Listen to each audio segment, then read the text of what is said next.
Le radar des sorties, je vous le rappelle, c'est tous les 15 jours.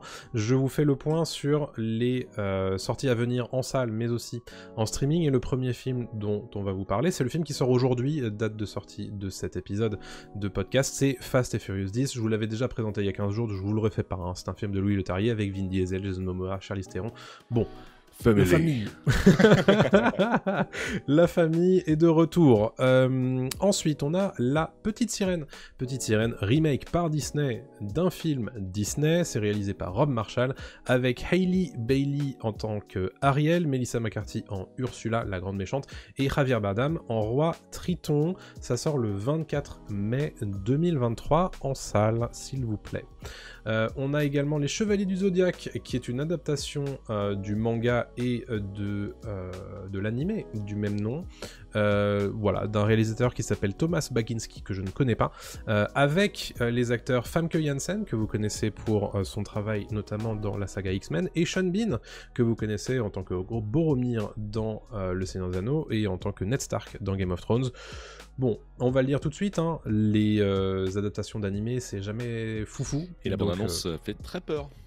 Ouais. Ça a l'air nul, ça a l'air nul. Donc on n'y croit pas trop, on n'y croit pas trop, mais voilà, ça sort le 24 mai 2023 également. Un film en quel on croit énormément par contre, c'est Spider-Man Across the Spider-Verse, en français Spider-Man Seul contre tous, qui est donc la suite de Spider-Man New Generation en français et Into the Spider-Verse en anglais, c'est compliqué. Ça sort le 31 mai et c'est probablement un des films que j'attends le plus en fait cette année. Je vous fais rapidement le pitch, c'est Miles Morales qui est catapulté dans le multivers où il rencontre des héros chargés de protéger l'équilibre de ce même multivers. Les opinions s'affrontent sur la marche à suivre et Miles Morales finit par être confronté aux autres Spider-Man, notamment celui incarné par Oscar Isaac. Voilà, c'est un film d'animation et c'est toujours à tomber par terre, donc on a très envie de voir ça. Dernier film qui sort en salle et sort également le 31 mai, c'est Renfield, qui est un film de Chris McKay avec Nicolas Hoult et Nicolas Cage. Renfield, c'est l'assistant torturé par Dracula et qui lui doit lui procurer en fait ses proies, etc. Et après des siècles de servitude, il décide que il en a marre et qu'il veut changer de job. Le problème, c'est que Dracula a pas spécialement envie de le laisser faire. Voilà, ça sort en salle le 31 mai, ça a l'air assez rigolo.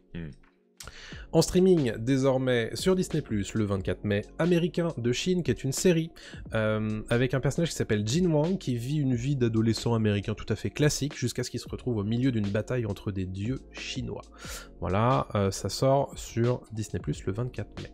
Sur Netflix, le 25 mai, on a une série qui s'appelle Fubar, qui est une série d'action avec Arnold Schwarzenegger.